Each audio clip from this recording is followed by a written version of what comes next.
자, 먼저 월가 뉴스레터 확인해 보죠. 박명석 큐레이터 함께합니다. 어서 오세요. 네, 안녕하세요.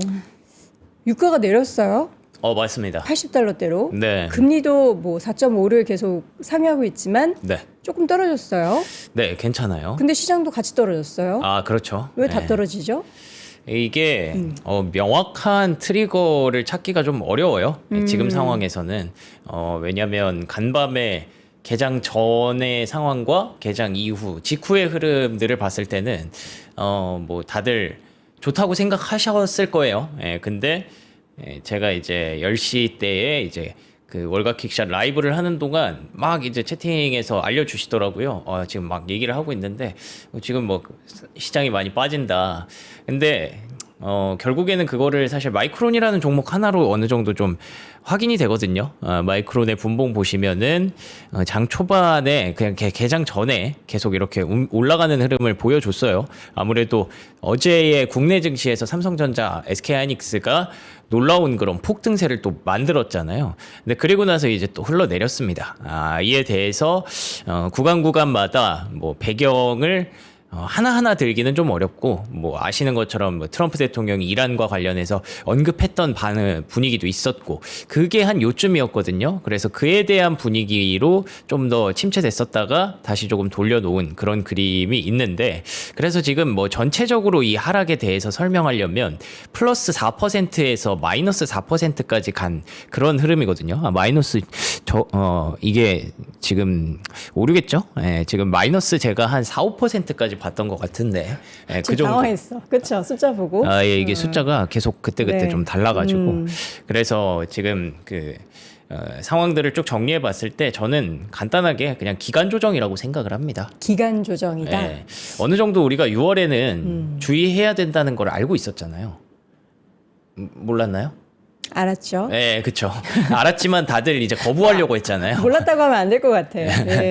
그냥 저는 사실 그 5월에도 우리 세린메이 하면서 막 그쵸. 걱정했는데 좀 빠지더니 괜찮네. 6월에 다들 걱정하는데 왜 걱정하지 했는데 이게 5월 변동성보다 약간 더 큰 것 같은 거죠. 더 크죠. 큰 것 같은 게 아니라. 그래서 지금은 뭐 계속 데미지가 좀 누적되고 있는 구간인 것 같아요. 그래서 다들. 자꾸 우리 명성님 한숨 쉬면 안 돼. 그래요? 명성님의 한숨은 우리 시청자분들이 마음을 철컹철컹 내려가게 해요. 그런가요? 철렁철렁. 철컹철컹은 감옥 가는 거죠. 예. 그러네요. 철렁철렁 내려가게 합니다. 근데 뭐 아무래도 레버리지도 많고, 뭐 이런 조금 쏠림도 과도한 거 알고 있고, 그에 대해서 월가에서 되게 많은 기관들이 경고하고 있었던 것도 사실 지난주부터 계속 전해드렸고, 근데 그런 상황들을 우리가 너무, 국장만 개장하면 다들 돌변하죠. 이제, 나 몰라. 모르겠고, 그냥 삼존넥스 살 건데, 매수, 레버리지 탈 건데, 매수, 이러고 있잖아요, 지금. 근데 그런 것들이 결국에는 밤에 이제 미국장에 영향을 줘요. 그러면서 마이크론이 야, 왜 올라? 아니 그냥 뭐 그 미국 입장에서 야, 밤에 삼성전자 하이닉스가 올랐대. 그래 올라가요. 근데 그리고 나서 근데 이거 맞아? 하면서 미국에서는 다시 정신 차리고 그러고 이제 마이크론에 대한 그 매물이 쫙 나오고 그리고 나서 또 새벽에 또 이제 상황이 또 반전되죠. 야, 근데 이것도 아니잖아. 이 정도까지 빠질 거 아니잖아 하면서 또 매수. 지금 약간 시장이 우왕좌왕 맞아요, 하고 있어요. 맞아요. 우리가 곧 이제 월드컵이 열리는데 축구할 때 각각의 이제 포지션을 쫙 정해가지고 쫙 플레이를 해야 되는데 이제 보통 이제 동네 축구 하면은 이제 우르르 몰려가서 다들 공격 수비 다 하고 그러네. 우르르 몰려가서 이렇게 하면 이제 안 되잖아요. 네. 근데 각각의 포지션 지켜야 되는데 지금 시장을 좀 좋게 보는 사람들도 아리까리하고 이거 너무 많이 올랐잖아 싶은 사람들도 아닌가 하면서 아리까리하고 또 여기에 수급이 빠져나갈 만한 상황들이 또 곳곳에서 계속 펼쳐지고 있어서 지금은 5월의 변동성보다 그리고 3월 전쟁 변동성보다 더 갈피를 잡기가 어려울 것 같아요. 다들 화가 많이 나셨네요. 왜요? 뭐 뭘 분석한 거냐, 뭐 이유를 모르면 방송을 내가 왜 봐야 되냐, 뭐 이렇게 얘기하셔서 여러분 이유를 모른다라는 네. 것보다는 우리가 이 이유도 있는 것 같은데 이거는 아니잖아. 뭐지 하는 그런 포인트들이 많다라는 그런 말씀인데 저희가 네. 잠시 후에 또 명석 크리에이터님이 싹 정리해 드릴 거예요. 그쵸. 걱정하지 마십시오. 네. 뭐 처음 오신 분들도 있고 그럴 수 있는데 많아요. 왜 저한테 이도훈이라고 하거든요.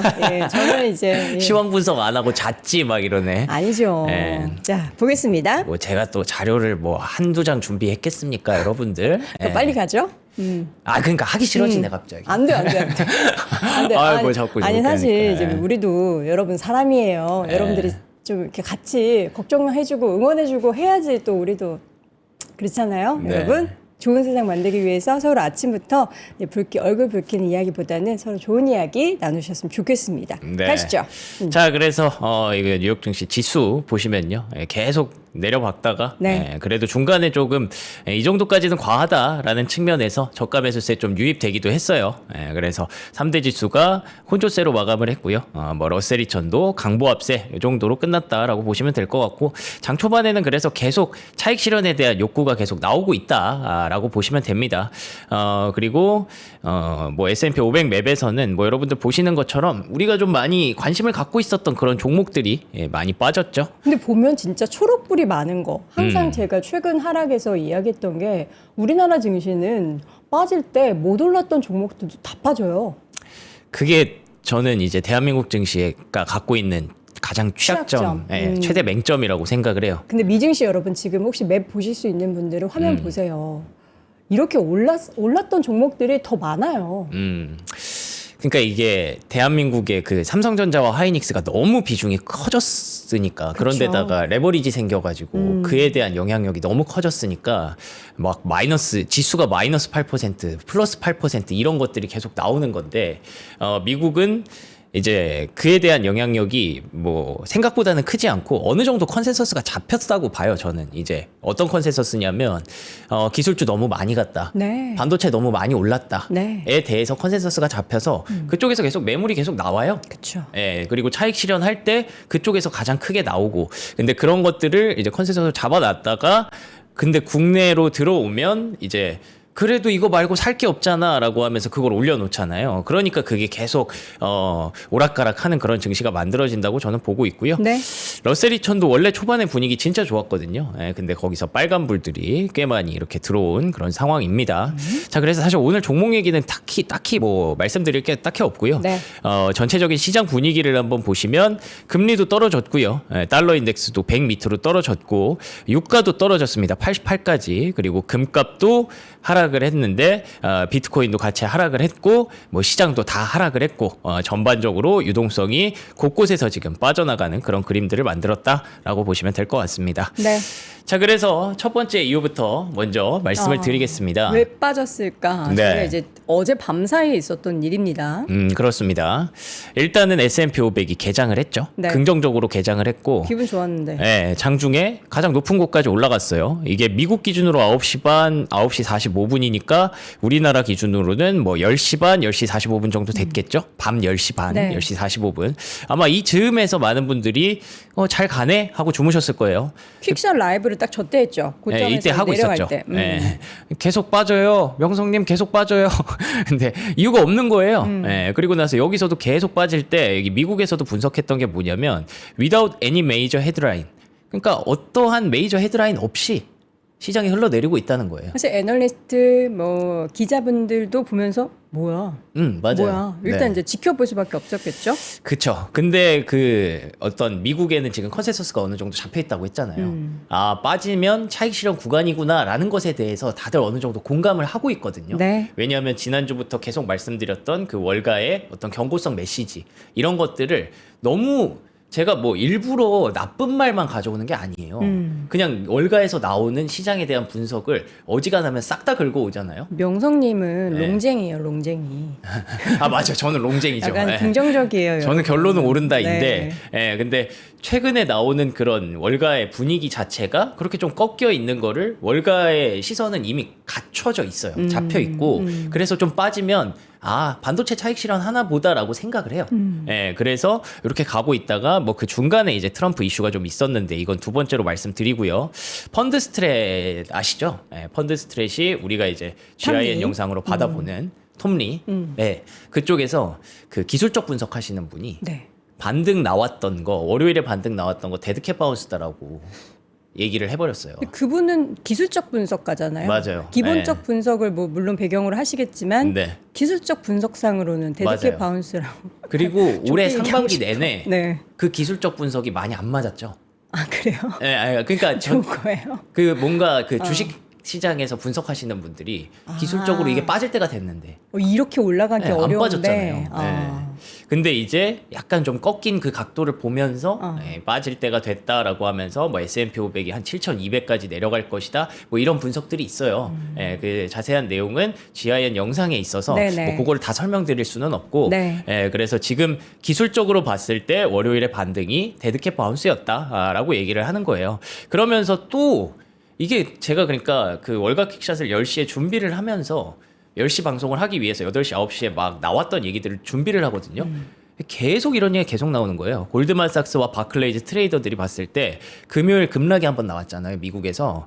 그게 일시적인 움직임이 아니라 더 심각한 시장 불안정성을 시사할 수 있다라고 경고를 했습니다. 그 배경을 우리가 알아야겠죠. 네. 과도한 모멘텀 포지션, 약한 시장폭. 이거 다시 말하면 모멘텀이 있는 주식으로 시장폭이 쏠려 있다. 스페이스 X로 쏠렸다라는 거를 저렇게 표현한 아니요, 거예요? 아니요. 그러면? 반도체로 쏠려 있다. 반도체. 예, 예, 그걸로 너무 많이 지금 쏠려 있다라는 네. 거고 장기간 지속되는 고금리가 급격한 매도세로 이어질 위험을 높이고 있다. 그래서 지금 포지션 재배치가 분명히 필요한 구간이다라고 보는 거죠. 그러니까 너무 이제 상반기 내내 반도체를 비롯한 기술주만 올라갔기 때문에 이런 포지션 집중이 지수 변동을 넘어서 변동성을 전체적으로 증폭시킬 수 있다. 바클레이즈에서는 크게 봤을 때는 뭐 주식 비중 자체를 줄여야 될 수도 있다라는 얘기까지 하는 그런 경고들이 계속 나오고 있습니다. 실제로 지금 라지캡 테크 기술주에 대한 쏠림이 지속되고 있는 거를 우리가 좀 확실히 넓어지고 있는 걸 확인할 수 있고요. 그런데다가 저는 이거 보고 좀 놀랐는데 테크 버블 당시에 올라갔던 그러니까 이게 어떤 상황이냐면 기술주 내부에서 분석한 거예요. 네. 기술주에서 수익률이 높은 20% 그리고 수익률이 낮은 20%그 위에 아래 구간을 나눈 다음에 그 구간의 수익률이 얼마나 벌어지고 있는가. 우리가 기술주만 간다라고 해서 K자라고 했잖아요. 그쵸. 근데 기술주 안에서도 올라가는 종목만 가는 게 마치 닷컴 버블 때와 비슷한 그런 형국을 띠고 있다. 그게 한 120포인트까지 차이가 난다고 하더라고요. 그래서 뭐 예를 들면 마이크론이 그만큼 올라갔고 네. 그리고 못 올라간 기술주들도 있을 거 아니에요. 소프트웨어 종목들 중에도 있을 거고 뭐 요즘 팔란티어도 계속 바닥권에 기고 있고 그런 것들을 비교했을 때 기술주 안에서도 격차가 이렇게 많이 나는 상황이라 이거는 이대로 계속 시장을 K자가 맞다라고 하면서 끌고 가기는 좀 어렵다라는 컨센서스가 계속 시장에서 잡히고 있는 겁니다. 그래서 전체적인 지수 변동성은 생각보다 크지 않을 수 있어도 뭐 따지고 보면 오늘도 나스닥이 막 폭락한 건 아니잖아요. 그렇죠. 그러니까 네. 장중에는 낙폭이 개별 종목들 보면은 뭐지 싶은데 막판에 또 다 맞아. 만회를 많이 했어요. 네. 네. 근데 이 개별 주식 안에서의 변동성이 정말 커지고 있다라는 게 지금 계속 시장에서 제기하고 있는 그런 의문이자 경고성 메시지입니다. 맞아요. 개별 주식 간의 변동성이 확대되는 건 너무 쉽죠, 사실은. 개인 투자자들의 비중이 상당히 늘어났기 때문이고 그 개인 투자자들이 좋아하는 종목들이 상반기에 너무 빛났으니까 그 빛난 것을 우리는 계속 학습 효과로 갖고 있고 그래서 이건 빠지면 사는 거였는데 라고 하면서 계속 밑에서 주워 담으니까 위에서 기관들은 계속 내려 팔고 이런 상황들이 계속 반복되고 있다고 보시면 됩니다. 그래서 시티그룹에서 지난주 금요일에 한번 떨어진 게 어느 정도 완화되는데 단기적으로 시장 상황이 개선됐다고 보고는 있지만 나스닥에 대한 매수 심리가 여전히 높은 수준을 유지하고 있어서 기술 관련 호재가 기대에 미치지 못할 경우 추가 하락 가능성이 있다고 지적했습니다. 이게 되게 역설적이잖아요. 네.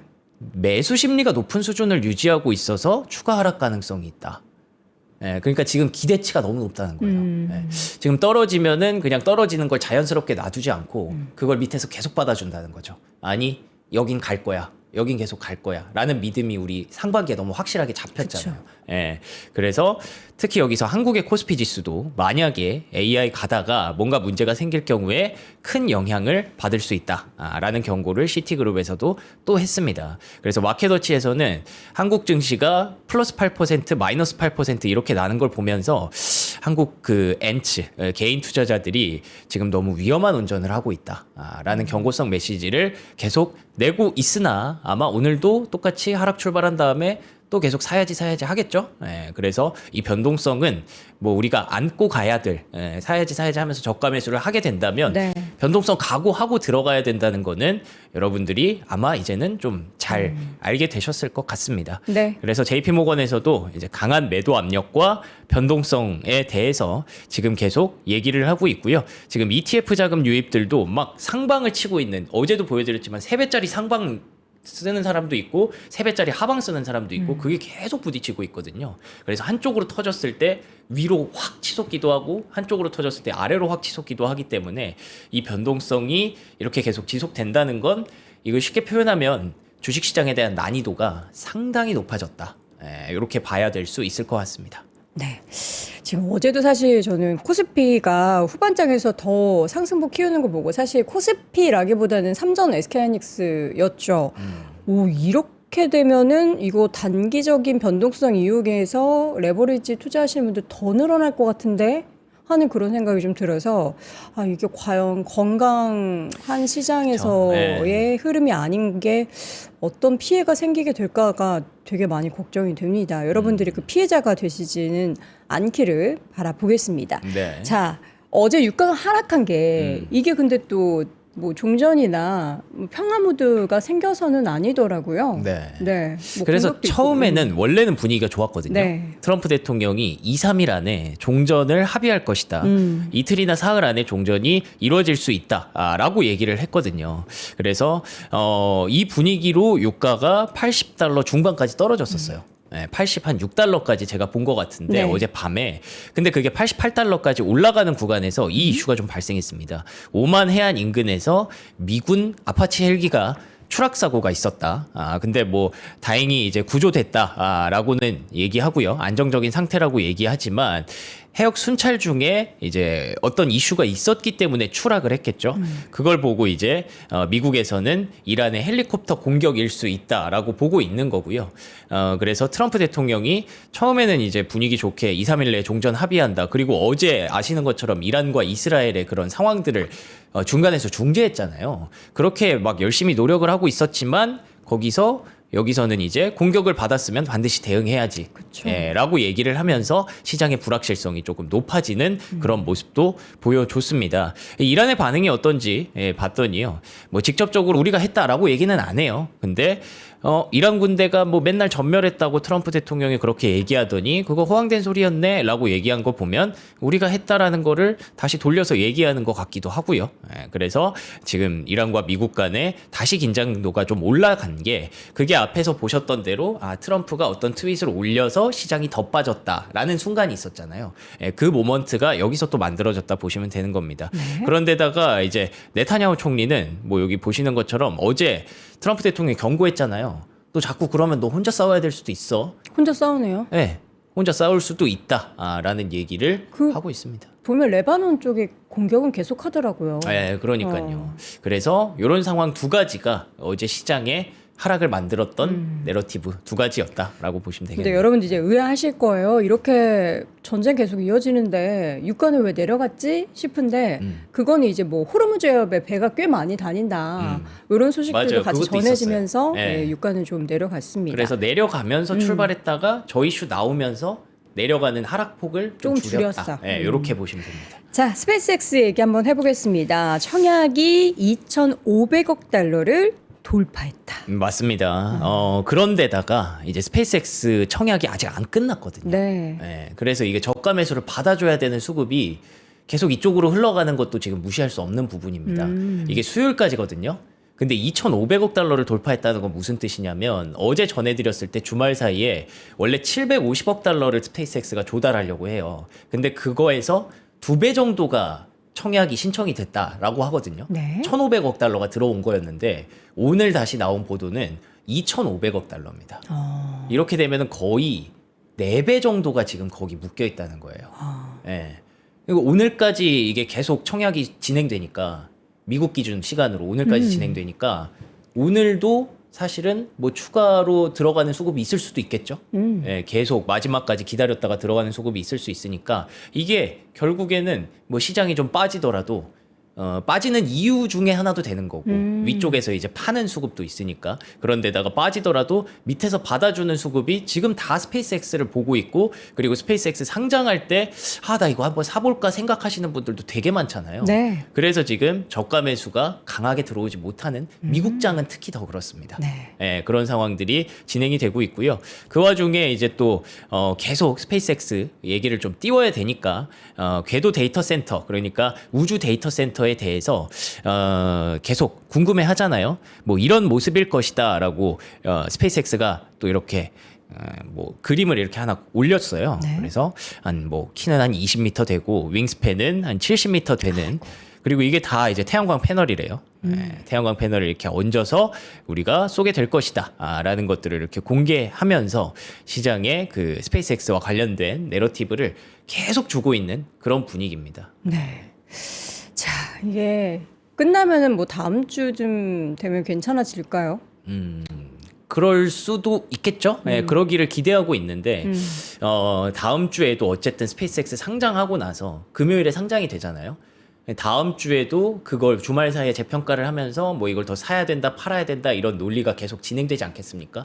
네, 그래서 다음 주에도 아마 계속 이 얘기는 뭐 어쩔 수 없이 이어질 수밖에 없을 것 같고요. 네. 그리고 이게 지금 4배 이상 들어갔으니까 그에 대한 환불금도 나올 거잖아요. 그쵸. 네, 그러면 그 환불금이 어디 가지 않고 주식시장으로 다시 돌아온다면 네, 그러면은 또 다른 종목들을 우리가 미리 기다리는 게 정답일 수도 있겠죠. 미국의 IPO도 우리나라랑 비슷한 구조인지가 또 갑자기 궁금해지네요. 정확히 환불이 언제 되고 그러니까 시스템. 우리나라 같은 경우에는 네. 엄청 돈 많이 줘도 뭐 한 주, 두 주 매달밖에 그쵸, 안 그쵸. 되고 네. 그 환불 받아가지고 그래서 그런 이제 재테크하시는 분들도 계시잖아요. 근데 미국도 약간 그런 구조인가?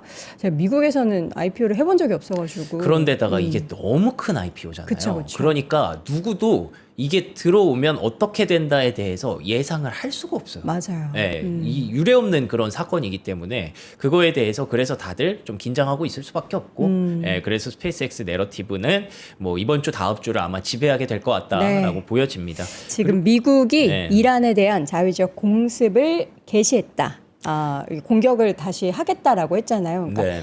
공격을 받은 것에 대해서 그 똑같이 대응을 하겠다라고 했는데 또 공격 소식이 전해지고 있습니다.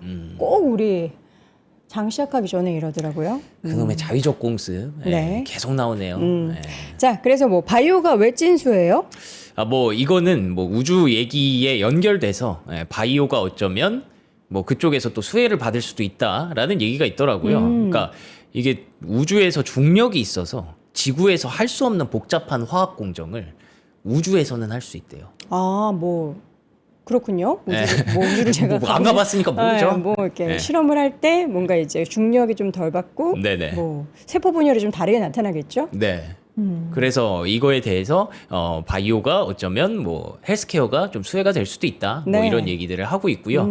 그리고 사실 IPO 얘기를 여기서 끝내는 게 아니라 오픈 AI도 여러분들 아시는 것처럼 비공개 IPO 신청서를 또 제출했습니다. 그런데다가 이게 참 시기가 좀 미묘하죠. 네. 엔트로픽도 제출하고 오픈 AI도 제출하고 스페이스X 상장하고 이런다니까 다들 기관들이 야 하반기에 이거 도대체 어떻게 대비해야 되지? 지금 계획 짜는 시간이라고 저는 생각을 해요. 네. 그러면서 이게 뭐 변수는 있대요. 아직 상장 시기도 정하지 않았고 비상장 회사로 진행하는 것이 더 수월할 수 있는 부분들이 있어서 시간이 걸릴 수 있다라고 얘기를 해서 변수는 좀 내놓긴 했지만 뭐 분석 뭐 나중에 결국에는 오픈 AI도 똑같은 방향으로 상장을 하지 않을까 싶어요. 결국에는 목적이 스페이스X나 오픈 AI나 엔트로픽이나 다 같이 그 자금 조달하는 거니까 자금 조달하려면 IPO를 뭐 똑같은 방법으로 하겠죠. 근데 엔트로픽도 뭐 1.8조 달러까지 얘기를 하고 있는데 오픈 AI도 1.5조 달러 돌파 가능성이 점점 높아지고 있다고 합니다.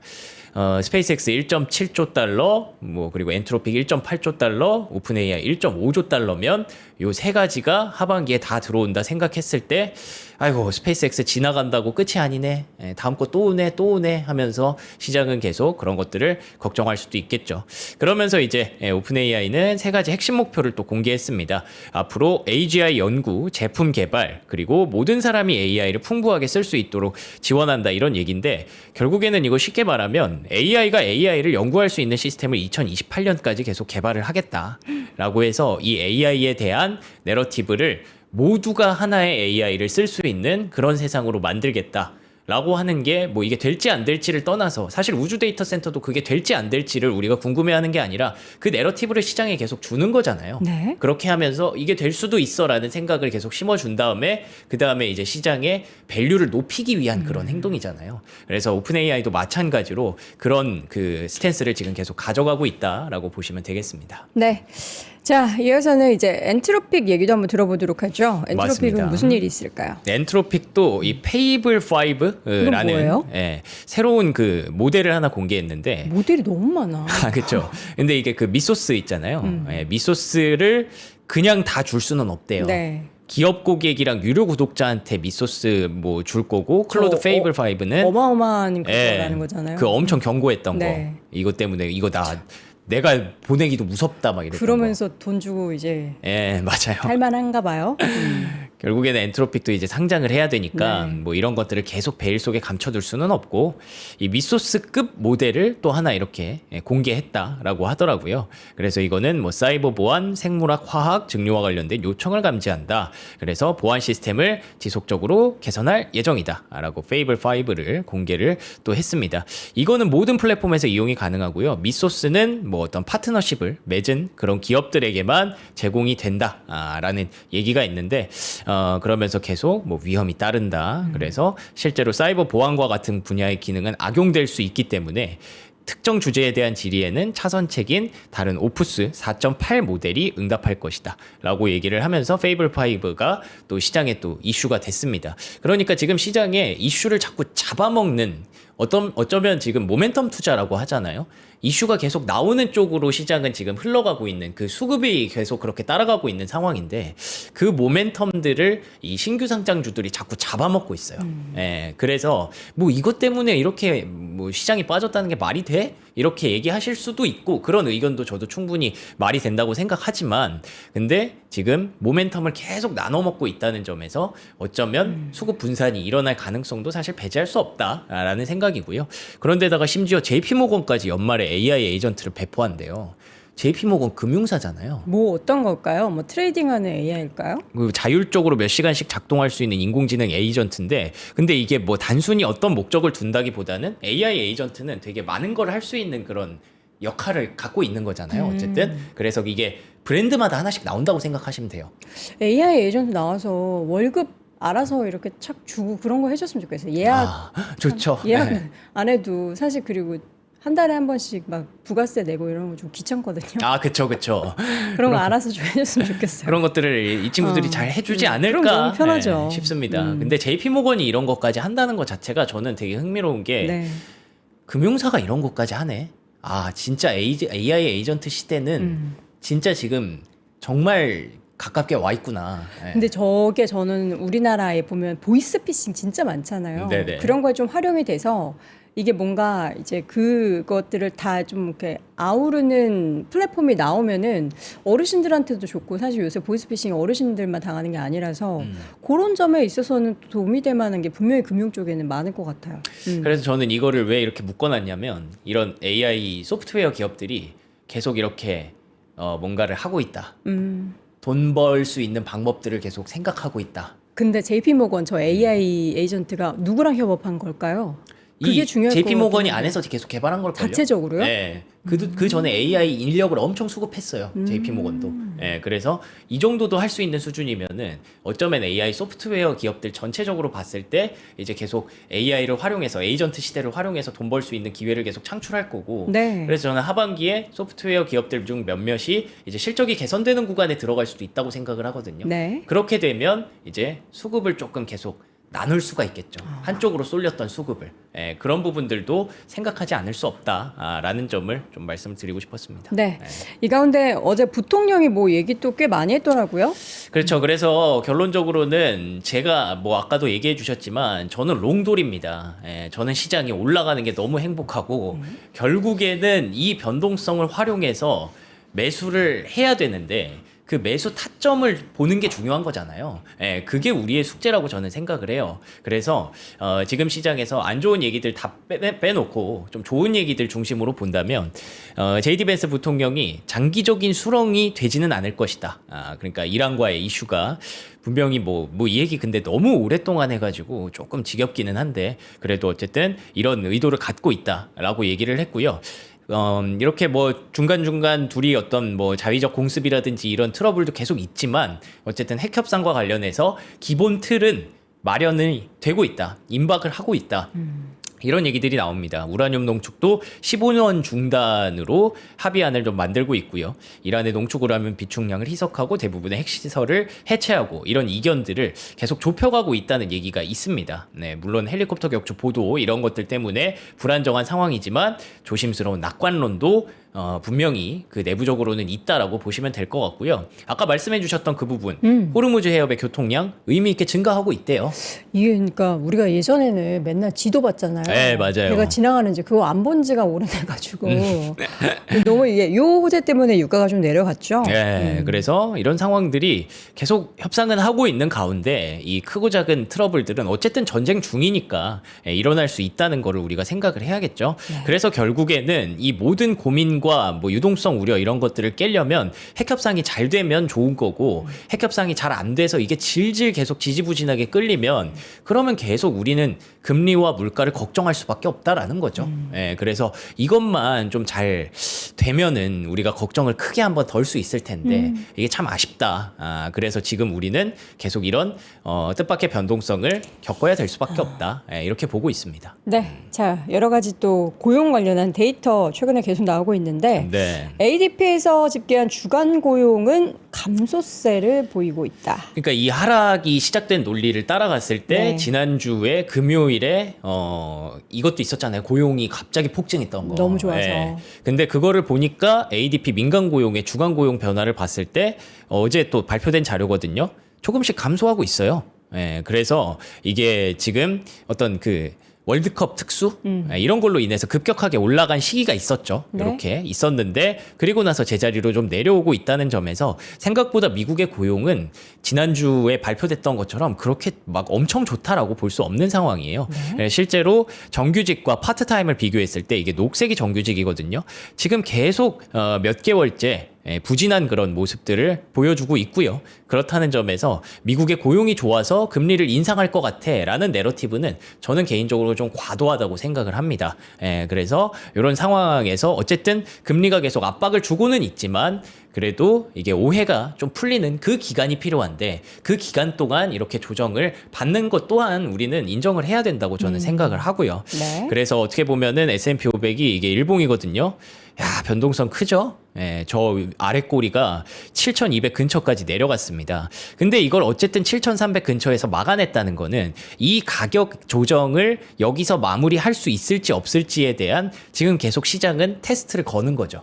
여기까지인지 아닌지 시장이 계속 판단할 때까지. 그치만 오늘로써 조정이 큰 폭으로 한번 아래쪽이 뚫렸기 때문에 이게 바닥을 확인할 수 있는지 아닌지를 오늘 일단은 통과를 했는데 내일 모레 이걸 계속 넘길 수 있을지를 우리는 조심스럽게 지켜봐야 되는 그런 구간인 거고요.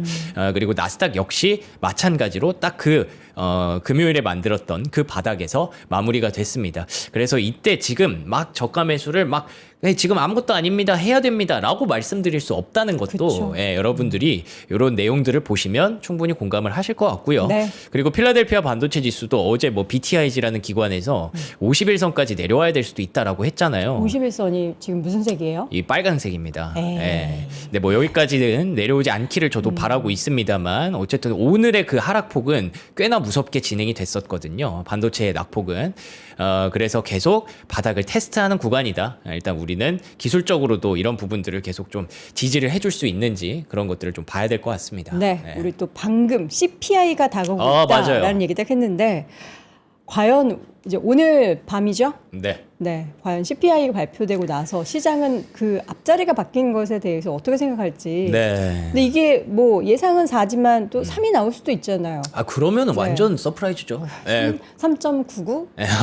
그러면은 그냥 가는 거죠. 제발. 예. 그냥 가는 건데 이 4%대 CPI가 오늘 또 저녁에 발표가 되기 때문에 네. 그래서 이번 주는 그리고 다음 주까지는 조금 산적한 그런 매크로를 건드릴 수 있는 시장의 조정을 유발할 수 있는 재료들이 계속 곳곳에 숨어 있어요. 예, 그렇기 때문에 미국에서는 그거를 계속 조심하고 있는 거고 그래서 오늘 밤에 과연 이 CPI가 저는 뭐 예상치를 크게 벗어나지 않을 거라고 생각하거든요. 근데 이때 시장의 방향이 어느 쪽을 보여주는지 굉장히 중요하겠죠. 우리 근데 예전에 CPI 얘기 진짜 많이 했을 때 네.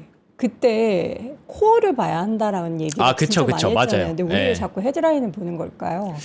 헤드라인이 숫자가 폭력적이니까. 그러니까 지금 뭐 4까지 유가와 올라오니까. 뭐 일부 그런 식품류 빼고서 보는 코어를 그게 이제 찐이다.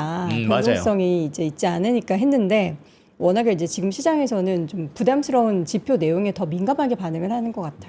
맞아요. 예, 그래서 코어가 사실 보는 이유는 네. 연준이 이거를 코어를 중요하게 생각하니까 예, 그리고 또 PC를 중요하게 생각하니까 그쵸, 그쵸. 그것만 2%대에 머무르면 된다인데 네. 지금 연준이 오히려 약간 좀 매파적으로 바뀌었잖아요. 물가가 부담스럽다. 근데 물가가 부담스러운 이유를 계속 유가에서 찾잖아요. 네. 그러면은 헤드라인을 빼고 볼 수는 없는 거죠. 지금 상황에서는. 예, 그래서 요거에 대한 어떤 불확실성 그런 것도 오늘장에 반영이 됐다 보시면 될 것 같고요. 네. 그리고 다음 주에 이제 BOJ가 오는데 그에 대해서 지금 엔달러 환율도 계속 이렇게 160까지 올라가고 있는 상황입니다. 그래서 일본도 이에 대해서 뭐 금리는 올리되 그리고 나서 뭐 엔화 관리를 하겠다 뭐 이런 식으로 나오면은 어쩌면은 저는 CPI와 이런 엔화에 대해서 좀 걱정을 하고 있는 게 오히려 그게 호재가 될 수도 있다고 생각을 해요. 네. 그러니까 지금 아무 걱정 없이 이번 주에도 계속 올라갔으면은 저는 야 이거 이래도 되나라는 생각을 더 했을 것 같은데 어쨌든 지금 조정을 받으면서 가고 있잖아요. 그게 오히려 건강한 그런 상황이다라고 보고 있어서 어쩌면 지금의 어떤 가격 조정을 이 구간에서 좀 막아준다면 그때부터는 이제 불확실성 해소로 조금씩 가게 될 수도 있지 않을까 싶네요. 네.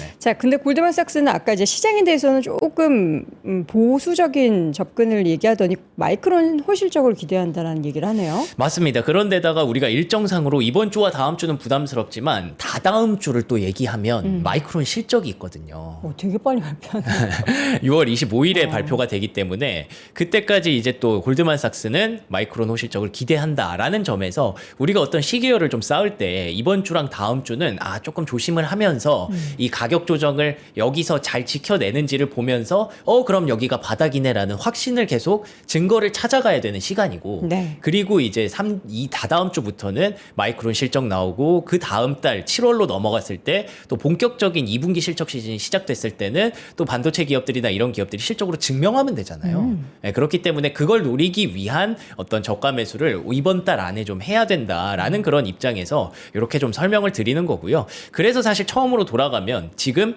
왜 빠져요? 별 이유 없이 빠져요가 이래서 성립이 좀 되는 것도 있는 겁니다. 네. 예, 그런데다가 제가 비트코인 가격이 자리를 잘 지키느냐가 되게 중요하다고 말씀을 드렸는데 비트코인 ETF에 대해서 순유입이 계속 되고 있고요. 뭐 지금 이악 물고 6만 달러대 계속 지키고 있는 상황이고 번스타인에서도 비트코인의 연말 목표가를 15만 달러까지 유지하고 있으니까 어느 정도 긍정적인 시그널들도 아예 없는 것은 아니다. 그래서 지금 가격 조정은 가격 조정보다 어떤 기간 조정의 성격으로 여러분들이 보시면 될 것 같다 이고요. 그리고 에드워즈 자산운용에서는 우리는 하락장에서 매수하는 전략을 여전히 유지하고 있다. 급격한 조정에도 불구하고 투자자들이 공격적인 매수에 나선 것 또한 그거 근거가 있는 거다. 앞으로 AI 그리고 반도체가 잘 갈 수 있기 때문에 근데 좀 과도하게 지금 그 레버리지를 너무 많이 쓰고 있다라는 거는 문제가 될 수 있지만 그렇지만 그에 대한 펀더멘털은 변한 게 없기 때문에 이 매수 기회를 잘 활용해야 된다라고 보고 있고요. 그래서 앞으로 그런 매수 기회들은 계속 창출이 될 것이다. 이게 입장료라는 얘기가 있어요. 변동성은 시장에 더 들어갈 수 있는 입장권이다. 예. 너무 비싸. 그쵸. 근데 그게 좀 아프죠. 이미 들어가 있는 사람들은 자꾸 빠져나가야 될 것 같아. 네. 예. 그래 두려움도 있고, 그런 건데. 어쨌든 지금 뭐 초대형 IPO도 걱정을 좀 하고 있지만, 그래도 과열의 징후는 아직까지 나타나지 않았기 때문에 이 기회를 놓치지 말아야 된다. 변동성은 감수해야 될 부분이다. 이런 거를 계속 얘기를 하네요. 자, 이 차트 하나 또 준비한 거 볼까요? 네, 그래서 이것도 네. 어제 제가 잠깐 첨부해드린 내용이었는데 이 조정이 그렇게 큰 폭으로 나오기 시작하면 평균 30일 정도를 최근에는 뭐 그거보다 더 짧게 올라간 적도 있었지만 그 정도를 이제 감안해야 된다라고 하니까 여러분이 이 시기에 너무 이렇게 민감하게 반응하시기보다는 여기서 어느 정도까지 가격 조정이 진행되는지를 계속 벤치마크를 하나 만드시면서 그렇게 가시면 좋을 것 같습니다. 자, 특징주 간단하게 몇 가지 보겠습니다. 젠슨왕 CEO가 왜 자꾸 그 리딩을 하는 거예요? 재미 들렸나 봐요. 뭐 사라, 뭐 마벨이 뭐 1조 달러 갈 거다, 네이버가 뭐 10년 뒤엔 어떻게 될 거다, 막 그러면서 본인이 그 얘기를 되게 좋아해요. 뭐요? 저 오늘 하루 종일 다른 사람들의 주식을 팔았어요. 좋은 일이죠. 다른 사람들이 성공하는 걸 기뻐해야죠. 이게 무슨 말이에요? 다른 사람들의 주식을? 다른 종목을 계속 이렇게 세일즈를 하고 있다. 뭐 이런 거를 되게 제가 팔았어요. 여러분 저는 주식 시장계에 이제 떠오르는 샛별입니다. 이게 엔비디아 주주들 입장에서는 이거 피눈물 나죠. 엔비디아나 잘할 거지. 그러니까요. 이렇게 생각할 수 있잖아요.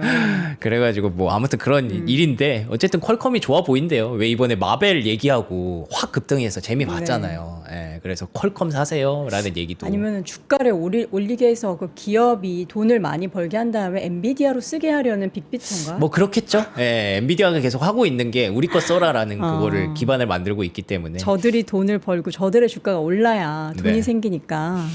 근데 뭐 오늘 시장이 안 좋았어서 네. 퀄컴의 주가가 많이 가진 못했고요. 그러네요. 그리고 TSMC도 이제 대만이랑 그 대만이 미국의 규정이 좀 강화되면서 중국산 AI 칩 계속 제재를 하려고 하는데 미국 규정 따르겠다라는 얘기가 나오면서 오히려 주가가 장 초반엔 좀 올랐어요. 네. 그래서 TSMC에게는 조금 호재가 되는 그런 그림도 있었고 테슬라는 덴마크에서 감독형 FSD 승인을 받았답니다. 최근에 네덜란드, 뭐 에스토니아 뒤를 이어서 덴마크까지 유럽 쪽으로 계속 확장되는 그런 그림이고요. 스페이스X랑 합병 가능성이 계속 고조된다는 것도 참고하시면 좋을 것 같고 트루이스트에서는 메타에 대해서 긍정적인 평가를 했어요. 최근에 메타가 자꾸 수익화 전략을 가져가고 있잖아요. 소프트웨어 기업들이 이렇게 수익화를 가져가고 있는 그런 흐름에서 메타도 좀 긍정적으로 평가를 했고 월드컵이 오지 않습니까? 나이키 월드컵 콘텐츠가 이제 바이럴이 많이 되고 있는데 저도 봤거든요. 되게 재밌더라고요. 근데 그 인기가 좀 있다라고 얘기를 하고 있습니다. 그래서 나이키의 주가가 뭐 필수 소비재 쪽에 들어가 있기도 하고 그래서 오늘 조금 반등했고요. 그리고 내일은 CPI만큼이나 중요한 이 시간에 오라클 실적이 발표됩니다. 그렇기 때문에 이번 잘 나와야 주는 되는데. 사실상 내일을 위한 빌드업이다라고 봐도 과언이 아닌 그런 내일 장입니다. 지금 뭐 퀄컴 얘기한 게 요거를 약간 이제 위조해서 바이럴이 된 거라는 말씀들을 그래요? 하시네요. 죄송합니다, 여러분들. 우리가 이제 당할 수 있어. 이렇게 당할 수 있는 거예요. 예. 퀄컴은 그래서 거짓 뉴스라 해서 주가가 다시 빠졌다라고 하는데 뭐 구체적인 내용을 얘기한 게 아니라 이거 제가 사세요, 이거 저거 인베스팅에서 찾은 건데 인베스팅도 당한 거. 예, 죄송합니다. 인베스팅마저도 이제 그들도 이제 뭔가 어딘가 보고 요걸 이제 옮겨 적을 수 있는데 어쨌든 요건 저희가 사실관계 조금 더 파악을 한번 해보도록 할게요. 네. 자, 여러분, 시간 이렇게 많이 지났나요? 오늘 삼프로아틸에서는 여러분 빨간색 준비했어요. 오늘 시장이 빨갛기를 간절히 소망하면서 잔슨빌 이거 나올 때마다 여러분들이 진짜 많이 좋아하시죠. 잔슨빌 부대찌개 12인분 최초로 3만 원대 준비했는데 저는 사실 찌개 중에서는 뭐 다 좋아하지만 된장찌개도 좋아하고 김치찌개도 좋아하고 하는데 부대찌개를 개인적으로 참 좋아해요. 기분이 뭔가 좀 우울하다 싶을 때는 부대찌개 가가지고 저는 그 햄 중에서 동그랗게 나온 햄 있잖아요. 요거 보이시나? 요거 먹으면은 기분이 그렇게 좋아지더라고요. 그래서 여러분 조금 짭짭되겠습니다. 조금 먹어볼게요. 아유 맛있다. 제가 이거 저번에 저희가 판매할 때 친구한테 링크를 보냈어요. 야 이거 진짜 맛있다. 이건 진짜 맛있죠. 그 친구가 항상 이렇게 반조리 식품 해가지고 집에서 간단하게 먹는 거 좋아해가지고 종종 추천하거든요. 근데 이거는 사실 오늘 장이 좋았으면 제가 더 호들갑을 떨었을 텐데 그 분위기가 좀 안 좋아서 말씀은 잘 못 드리지만 이건 진짜 맛있는 건 맞습니다. 잔슨비 부대찌개는 저희가 주기적으로 여러분께 소개해드리는데 맛있어요. 3만 원대 제품이고 여기다 이제 라면사리 넣어서 먹으면 뭐 얼마나 맛있을까요? 상상만으로도 행복해집니다. 그리고 잔슨비 부대찌개 여러분들 또 어울리는 술이 있잖아요. 소주. 오늘 만약에 기분 별로 안 좋다 하시면은 오늘 저녁에는 잔스비 부대찌개와 소주 한 잔. 소주도 오늘 파는 줄 알았네. 뭐 있으면 마시고 싶네요. 진짜 술도 못 마시는데 요새 왜 이렇게 술이 땡기는지 모르겠어요. 나이 들었나 봐요. 자, 그리고 오늘 명성님이 멋있게 입고 있는 저 셔츠가 나왔습니다. 폴로클럽의 셔츠와 반바지도 오늘 같이 세트로 드리네요. 보여드릴게요.